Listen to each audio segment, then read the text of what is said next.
aussi contribué à la victoire éclair de l'État hébreu. Info, Intox, Johanna Binder, bonsoir. Bonsoir. Alors, est-ce que Israël a effectivement gagné cette guerre de 67 grâce à l'aide du Maroc? Eh bien, sans le Maroc, Israël n'aurait peut-être pas gagné la guerre des 6 jours. Alors, tout commence en 1965, on est 2 ans avant que débute la guerre des 6 jours. Les grands leaders du monde arabe se retrouvent à Casablanca. C'est le 3e grand sommet de la Ligue arabe. Alors, vous vous en doutez, le Mossad ne fait pas partie de la liste officielle des invités, mais il est là et il va recueillir des informations cruciales. Il y a un protagoniste, c'est Nasser, le président égyptien, le leader de la coalition arabe. Alors, dans quel état d'esprit est-il à la veille de cette conférence? Il déclare à Assouan en février: l'année 1965 est la plus dangereuse des années de la lutte arabe.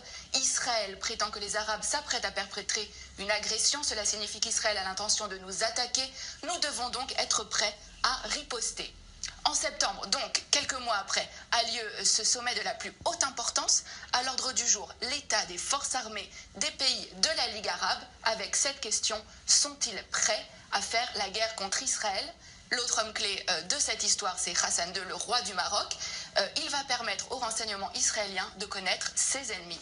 Et c'est à ce moment-là que le Mossad va donc entrer en action. Oui, absolument. Le Mossad va donc préparer cette opération en amont de la conférence. Plusieurs jours avant, une équipe du Shin Bet et du Mossad, il s'appelle à Tsiporim, donc les oiseaux, vont occuper le dernier étage du très luxueux hôtel à Casablanca où sont attendus les dirigeants arabes et où va aussi avoir lieu la conférence.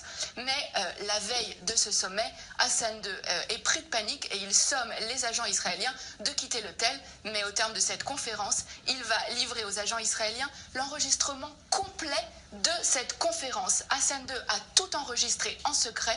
Il n'a pas confiance dans les invités de la Ligue arabe. C'est à peine croyable. Mais qu'est-ce que les Israéliens vont bien pouvoir découvrir sur ces cassettes? Alors, les enregistrements vont révéler qu'il est question de créer un commandement arabe unifié pour mener les hostilités contre Israël. Et le point crucial, c'est que les rangs arabes sont profondément divisés. On va pouvoir entendre des échanges extrêmement vifs entre Hussein de Jordanie, mais aussi Nasser. Et alors, ce qui est vraiment important, c'est que les nations arabes vont vraiment révéler leurs faiblesses. Elles ne sont absolument pas préparées pour une guerre contre Israël. Et c'est vraiment sur la base de ces informations-là que Tsahal va lancer les premières opérations de la guerre des 6 jours en 67. Alors voilà un dirigeant arabe sunnite qui est censé être solidaire de ses homologues arabes. Pourquoi Hassan II a-t-il fait ce choix? Qu'est-ce qui l'a motivé? Alors, ce qu'il faut savoir, c'est qu'avant déjà ce sommet, le Maroc et Israël entretenaient déjà des relations stratégiques. Hassan II avait accepté que des juifs marocains émigrent vers Israël, en échange de quoi Israël fournissait une aide logistique au Maroc, notamment en formant ses militaires.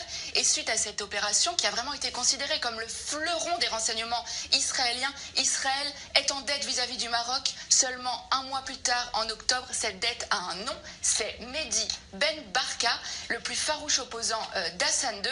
Le Mossad participe à l'opération Baba Batra. L'objectif, c'est faire disparaître absolument Ben Barka, Baba Batra aux initiales donc de Ben Barka, mais c'est aussi le nom d'un traité du Talmud. Le Maroc a donc été un allié indispensable à Israël dans la guerre des 6 jours, même si, on le voit bien, aucun cadeau n'est gratuit.